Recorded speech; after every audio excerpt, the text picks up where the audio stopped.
ये क्या हेडिंग डालेंगे, पार्शली फिल्ड डाइलेक्ट्रिक।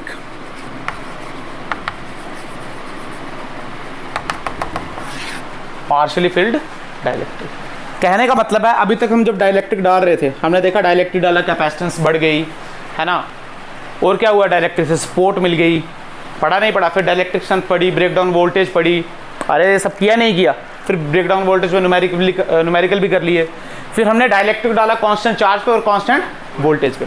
आज हम देख रहे हैं, आज हम क्या करेंगे, डाइलेक्ट्रिक का यूज तो करेंगे बट उसको आधा डालेंगे कैपेसिटर में। कैसा डालेंगे, मतलब कैसा भी डाल सकते हैं, जरूरी नहीं आधा। ये देखो, मान लो ये आपकी कोई कैपेसिटर है, ये plus plus plus plus plus plus और ये आपका माइनस, डाइलेक्ट्रिक कैपेसिटर कोई।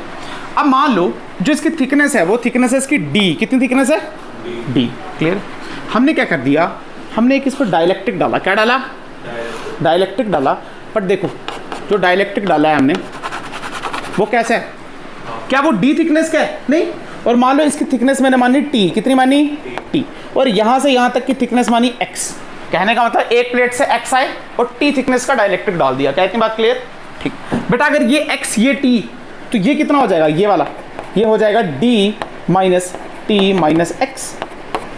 अरे हो जाएगा, नहीं हो जाएगा, इतने में से इन दोनों को माइनस करो तो ये लेंथ बचेगी। अच्छा मान लो टोटल पोटेंशियल है वी, इसके क्रॉस कितना पोटेंशियल है, वी।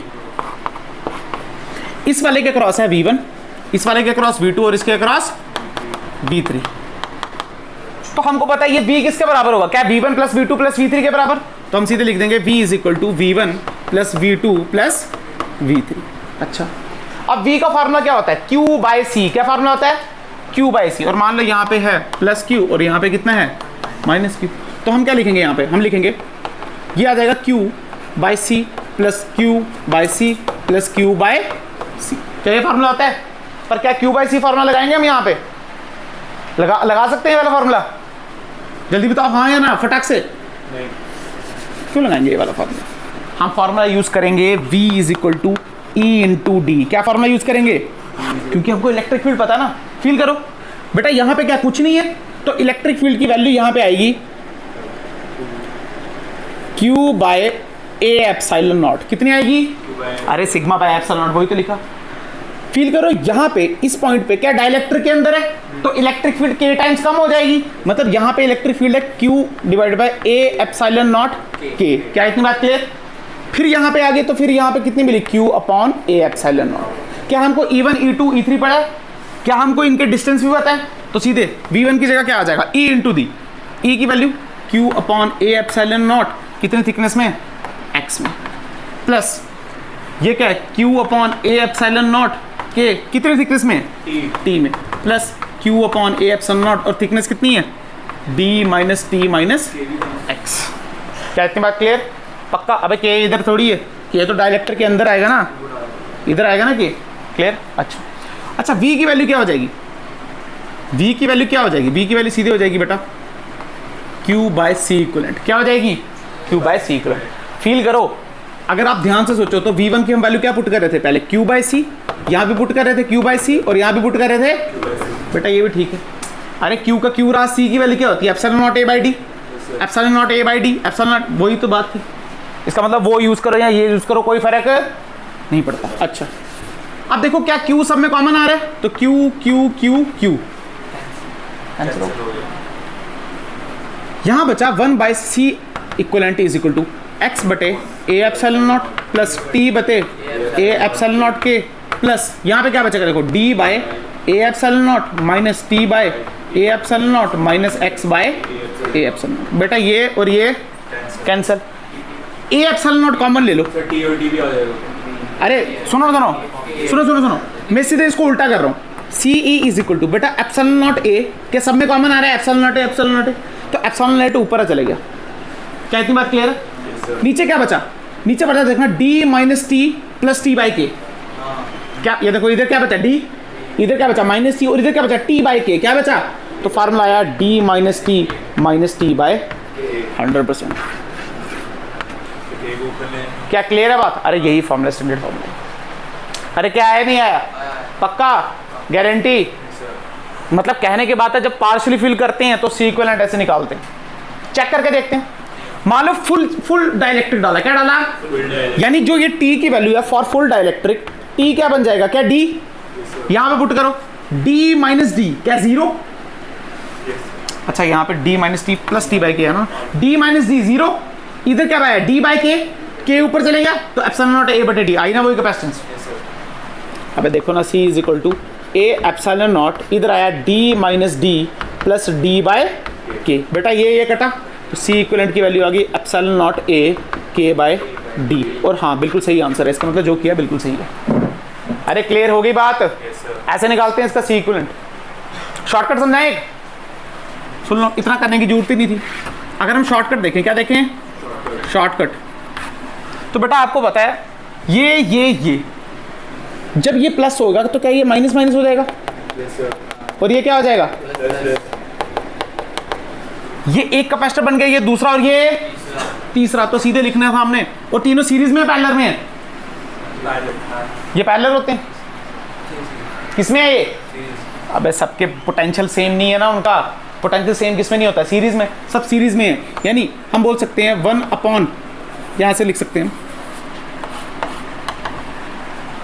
सीरीज का फॉर्मूला क्या होता है, क्या ऐसे ये फॉर्मूला होता है 1 by C is equal to 1 by C one plus 1 by आप सुनो 1 by C is equal to 1 by C की वैल्यू क्या होती है एप्सिलॉन नॉट ए बटे डी, तो लिखेंगे epsilon not A by D, इधर थिकनेस कितनी है x, तो यहाँ लिखा x, प्लस यहाँ लिखेंगे एप्सिलॉन नॉट ए, और साथ में डाइलेक्ट्रिक बना है तो लिखेंगे k, और थिकनेस कितनी है t, प्लस यहाँ क्या लिखेंगे एप्सिलॉन नॉट ए, और यहाँ लिखेंगे d minus T minus x. अरे ये और ये वैल्यू देखो क्या सेम आ रही है, ये वाली वैल्यू देखो और ये वैल्यू देखो सेम आ रही है, हाँ तो शॉर्टकट वैसे भी कर सकते थे। अरे क्लियर होगी बात, पक्का, गारंटी, समझ आया नहीं, उतारे हैं गोली की रफ्तार से तेज।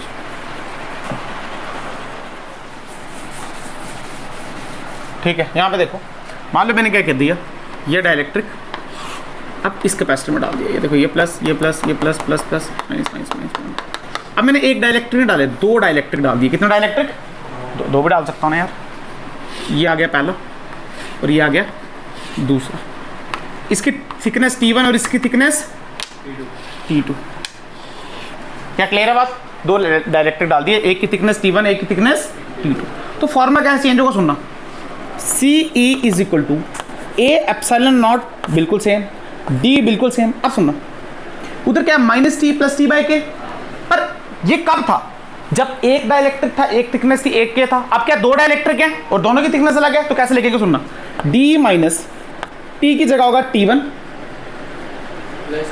Minus T2 plus T1 by K1 plus T2 by K2। अरे आया नहीं आया, समझ आया, समझ आया, मतलब T की जगह T1 भी पुट किया, T2 भी पुट किया, और T बाई K की जगह T1 वाला भी पुट किया और T2 वाला भी पुट किया। अगर मैं इसको एक जनरल फॉर्मूला बनाऊं तो ये बनेगा epsilon not A divided by D minus submission of TI plus submission of TI by KI। अरे समझ आया नहीं आया, ये है जनरल फॉर्मूला। इसका मतलब क्या तीन कैपेसिटर हो सकते हैं, हाँ, मतलब तीन डाइलेक्ट्रिक हो सकते हैं, हाँ, तो क्या लिखोगे D minus T1 minus T2 minus T3 plus T1 by K1 plus T2 by K2 plus T3 by K3। क्या चार हो सकते हैं, इधर मर्जी बनाओ आप। क्या क्लियर है बात, पक्का याद रहेगा, उतारो जल्दी।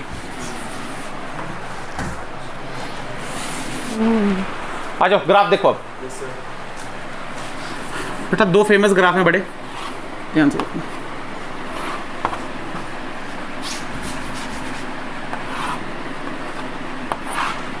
ये है V वर्सेस X का ग्राफ और ये है E वर्सेस X का ग्राफ, ठीक, X मतलब D का ग्राफ, सुन लेना। अच्छा बेसिकली इसको ऐसे लिख दो आप, स्टार्टिंग में आपको याद है तो हमने यहाँ पे क्या लिया था, ये लिया था X, और यहाँ से यहाँ तक क्या था x प्लस टी, और यहाँ से ये कितना था पूरा टोटल D। अरे आया नहीं आया, ठीक है। अगर मैं ग्राफ की बात करूं, सुनना ध्यान से,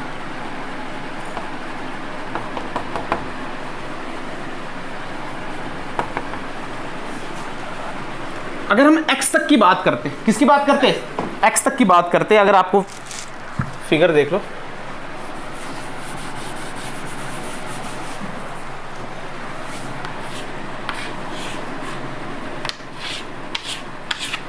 ये था x, ये था t, और ये क्या था d minus t minus x, और ये टोटल था d। अब सुनो, यहां पे x तक इलेक्ट्रिक फील्ड कितनी थी हमारे पास, हमारे पास इलेक्ट्रिक फील्ड थी E not Q upon A epsilon not, पर यहां पे कितनी थी Q upon A epsilon not, K गिर गई, और यहां पे फिर कितनी मिल रही थी Q upon A epsilon not. क्या इतनी बात क्लियर है? पर क्या ये कांस्टेंट है?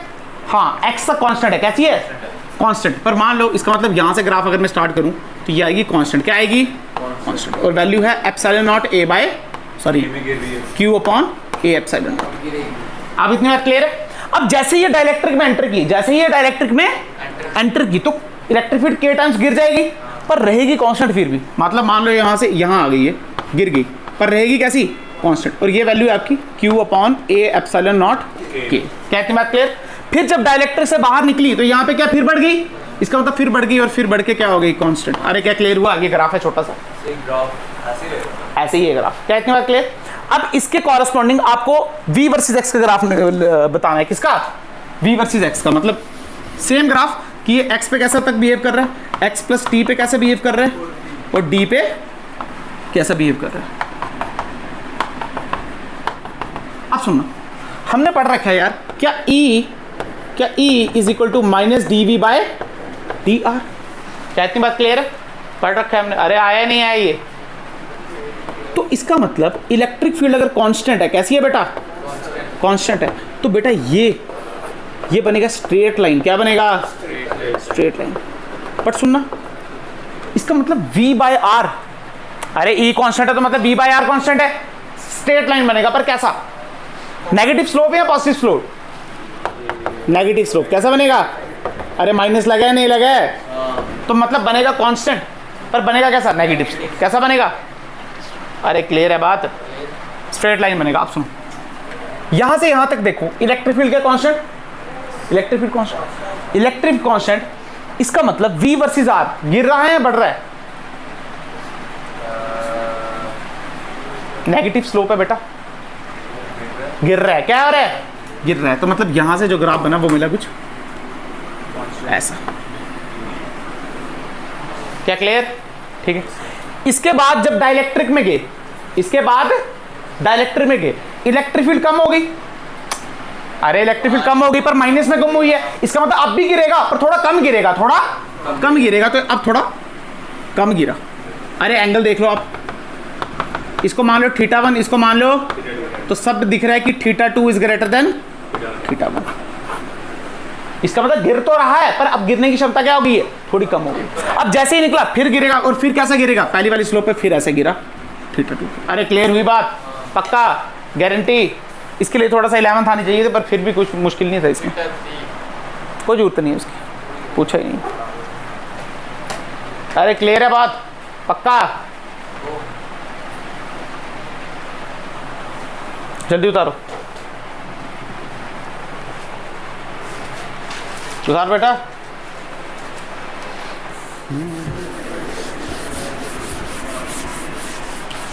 देखो अब एक सवाल पूछा गया स्लोप पे, देखना सवाल देखना।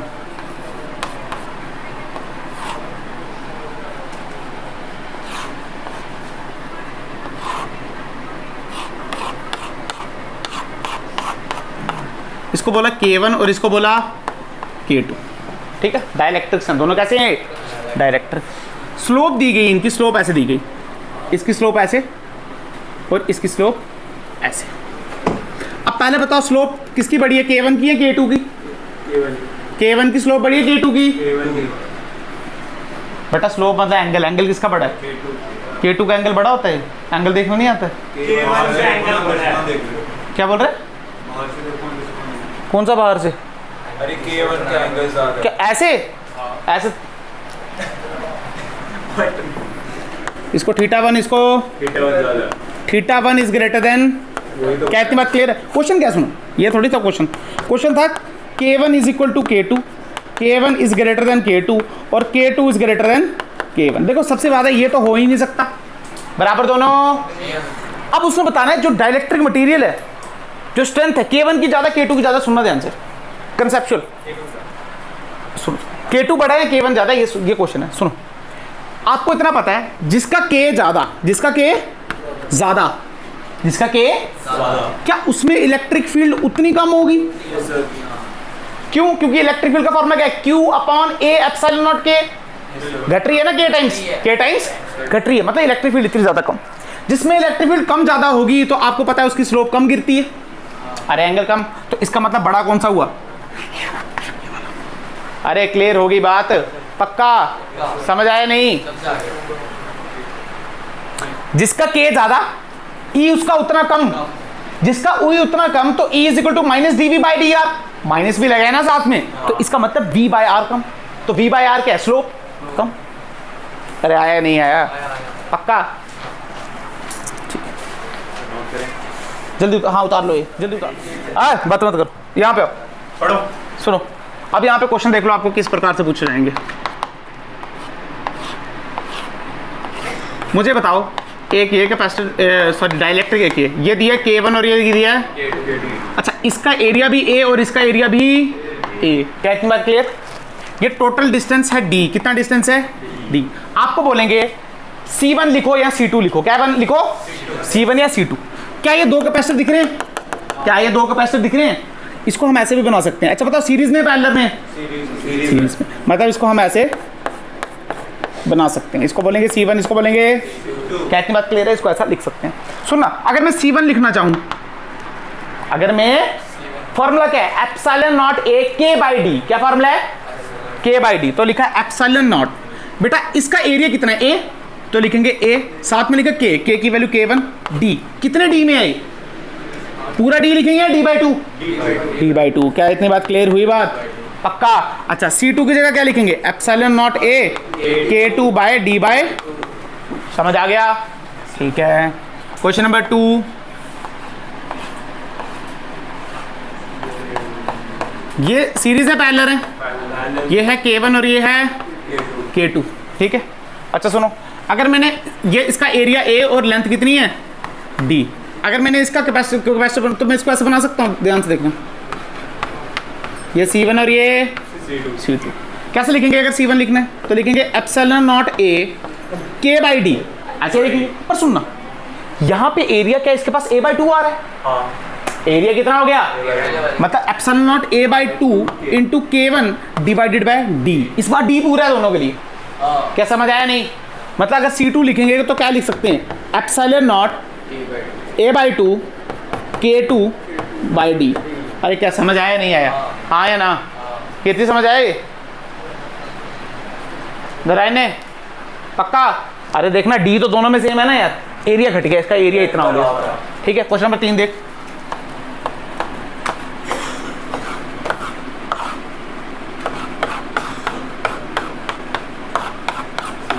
ये K1, ये K2 और ये K3, तो कैसे बना सकते हैं? सीधे ऐसे बना सकते हैं, मतलब C1 C2, मान लो C1 लिखना है तो क्या लिखेंगे? एरिया इसका A और लेंथ है D, तो लिखेंगे एप्सिलॉन नॉट A, एरिया पूरा आएगा, हाँ पूरा आएगा, साथ में क्या लिखेंगे? K1 bye D bye 3। अरे समझ आ गया? आप C2 C3 लिख सकते हो, पक्का? अच्छा, क्वेश्चन नंबर 4 देख लो।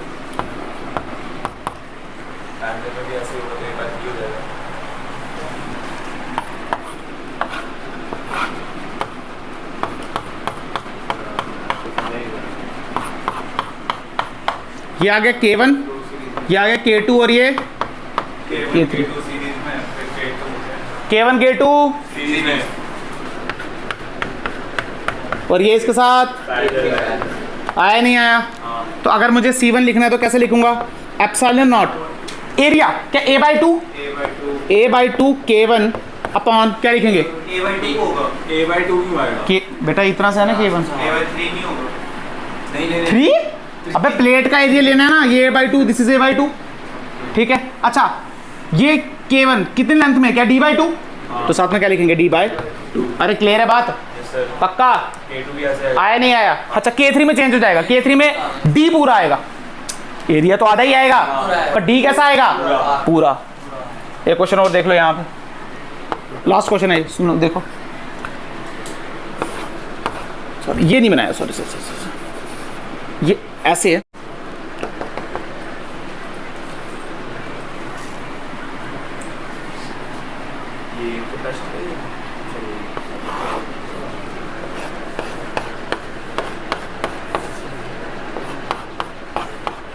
इसको बोला K1, इसको बोला K2, इसको बोला K3 और इसको K4।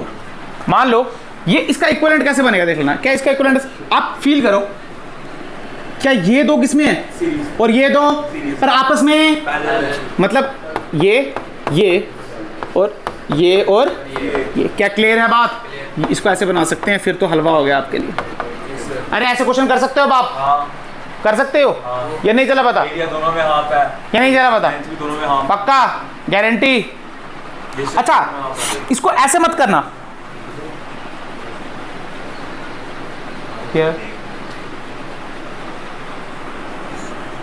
इसको ऐसे मत करना कि आप बोलो सर K1 और K3 किसमें पैरेलल में, और K2 और K4 किसमें?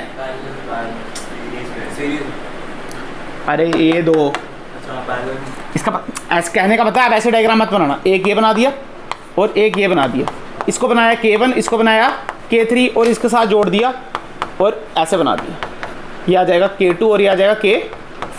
कहने का मतलब है आप ऐसा मत सोचना कि K1 और K3 किस में आएगा? पैरेलल में, फिर ये दो पैरेलल में और आपस में सीरीज में। ऐसा क्वेश्चन गलत हो जाएगा। क्या हो जाएगा ये? कहने का मतलब है ये दो सीरीज में, ये दो सीरीज में और आपस में, ये ठीक है। बट क्योंकि सुनो लॉजिक है इसके पीछे। अगर आप बोल रहे हो ये दो पैरेलल में, तो बेटा आप मान रहे हो कि ये जो मैंने ड्रॉ किया ये इक्विपोटेंशियल है। क्या है ये? अरे पोटेंशियल सेम होगा तभी तो ये दो पैरेलल में होंगे, पर मैंने गिवन कहाँ दिया ये इक्विपोटेंशियल है। क्लियर है? अगर गिवन दिया तो आप कर सकते हो, अगर गिवन नहीं दिया तो आप कर फील है ना कि देखो इक्विपोटेंशियल तब होगी जब पोटेंशियल दोनों का सेम होगा। अरे तुम्हें समझ आ रहा है नहीं आ रहा? मान लो यहाँ का पोटेंशियल 0, यहाँ का V, तो बेटा जब यहाँ का 0 यहाँ का V तब जाके पैरेलल में होंगे ना ये, तो हम मान रहे ही नहीं है ये पैरेलल में। तो क्लियर है? इस क्वेश्चन को ऐसे मत करना, यही आएगा ना ऐसे जल्दी उतारें, K/2 K1 और D/2 ही आएगा सर, कर देना, निकाल देना इसका। इसमें एरिया भी A/2 और डिस्टेंस D वो भी D/2। जल्दी उतारें।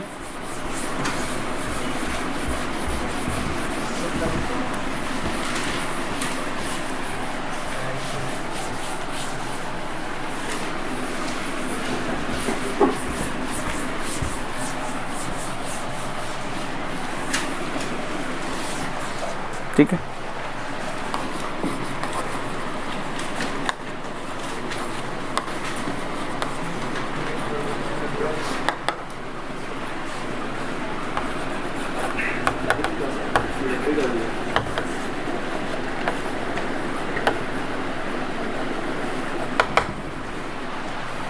सुनते जाओ। मान लो मेरे पास दो हॉलो कंडक्टर हैं, एक का रेडियस है A और एक का है B। क्लियर है बात? पक्का? एक का रेडियस है एक, दूसरे का B। ठीक है, मैंने क्या कर दिया, B वाले को अर्थिंग कर दी, B वाले की क्या कर दी, B वाले की अर्थिंग कर दी। क्या इतनी बात क्लियर? B वाले की क्या कर दी बेटा? अर्थिंग कर दी। ठीक है बेटा, मैंने यहाँ पे प्लस चार्ज दिया। क्या दिया? Plus charge, plus Q charge. तो ऑब्वियस सी बात है यहाँ पे कितना आएगा? माइनस क्यू आएगा, नहीं आएगा? अब जब अर्थिंग कर दी तो क्या बाहर का पोटेंशियल 0 रखना है मुझे? अरे अर्थिंग का मतलब क्या होता है?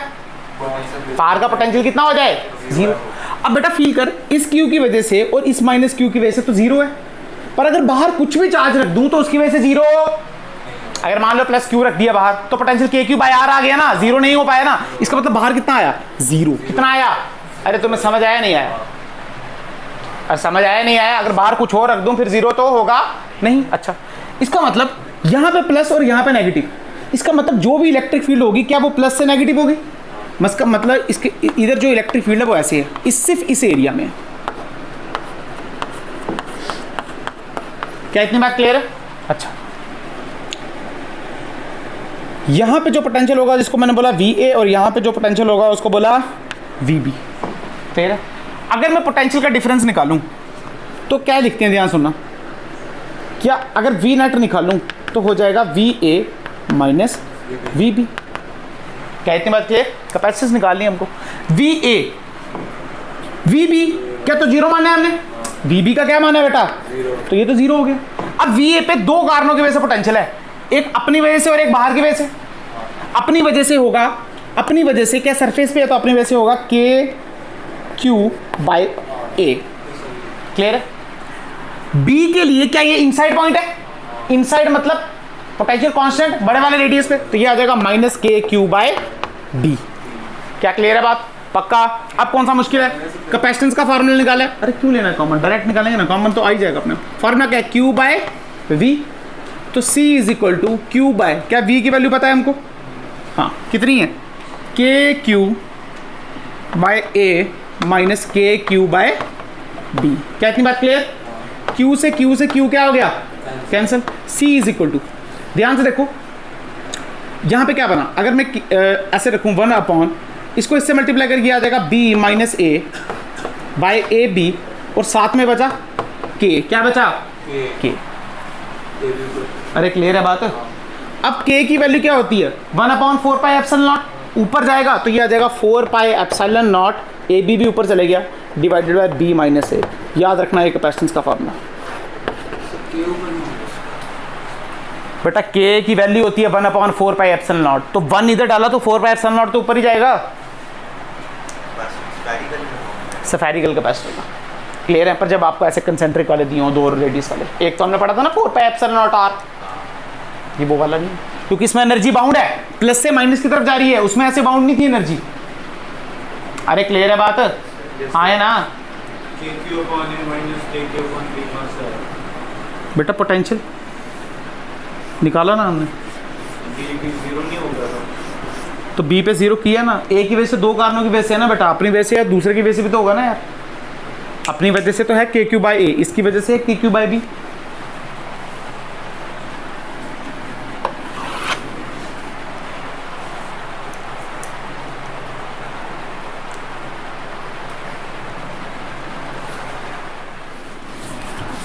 ठीक है, अब हेडिंग डालो सिलेंड्रिकल कैपेसिटर, मिटा दी थी, चलो कोई बात।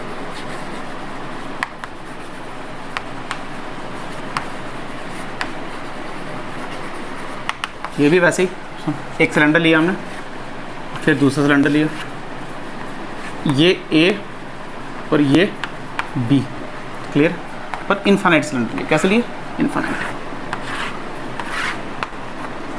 और ये इसकी एक्सिस। क्लियर? मतलब ये ए है और ये बी। फील करो इसको हमने क्या कर दिया? अर्थिंग कर दी इसकी। अर्थिंग कर दी तो यहाँ पे पोटेंशियल जीरो होना चाहिए। अगर मान लो यहाँ पे प्लस लैम्डा है, क्योंकि आपको पता है इनफाइनाइट तक जा रही है, तो लेंथ तो इसकी हमको प्रॉपर पता नहीं है, तो हम क्या यूज़ करते हैं? Lambda is equal to Q by L. तो यानी Q is equal to lambda into लीजिए चार्ज डेंसिटी। अगर यहाँ पे प्लस लैम्डा आया, बाहर जीरो होना चाहिए, तो यहाँ पे कितना आएगा? Minus lambda. बिल्कुल सही बात है, मतलब जो भी इलेक्ट्रिक फील्ड होगी वो यहाँ प्लस से नेगेटिव के बीच इसी साइड होगी इलेक्ट्रिक फील्ड। और आपको पता है इलेक्ट्रिक फील्ड की वैल्यू अगर मैं यहाँ पे निकालूँ आर डिस्टेंस पे आके, तो वैल्यू कितनी आती है बेटा? के लैम्डा बाय आर। कितनी आती है? 2 के लैम्डा बटे आर। हमने पढ़ी हुई है, हमने पढ़ी हुई है ना इनफाइनाइट वायर की वजह से। अच्छा, 2 के लैम्डा बटे आर, बहुत आसान हो गया। यानी V initial minus V final is equal to integration of E dot D R. V initial, initial कहाँ है बेटा? इस ए पे, फाइनल कहाँ है? इस बी पे। तो आपको पता है ये तो जीरो ही है, इधर क्या बचा? वी इज इक्वल टू 2 के लैम्डा, इधर बचा 1 by R dot D R. कहाँ से कहाँ? ए से लेके बी तक, ए से लेके बी तक। अच्छा, बिल्कुल सही। आप सुनो, v इज इक्वल टू 2 के लेमडा 1 बाय आर। बेटा 1 बाय आर यानी लॉग आर, तो हम लिखेंगे लॉग आर, जैसे एल एन कहाँ से बी से लेके ए। अब upper limit minus lower limit, यानी L N B minus L N A, तो formula L N B by A. तो v is equal to 2 K की value 4 pi epsilon naught lambda, इधर बचा एल एन बी बाय। ठीक है, बिल्कुल हमको पोटेंशियल मिल गया। अब निकालनी कैपेसिटेंस, तो कौन सा बड़ी बात है? तो कैपेसिटेंस का फार्मूला है Q बाई वी। बट हमको पता है Q तो पता नहीं, पर हमको पता है Q को क्या लिख सकते हैं? Lambda L. Q को क्या लिख सकते हैं? Lambda L. तो लिखा lambda into L by V, यानी 2 lambda L N B by A. इधर क्या बचा?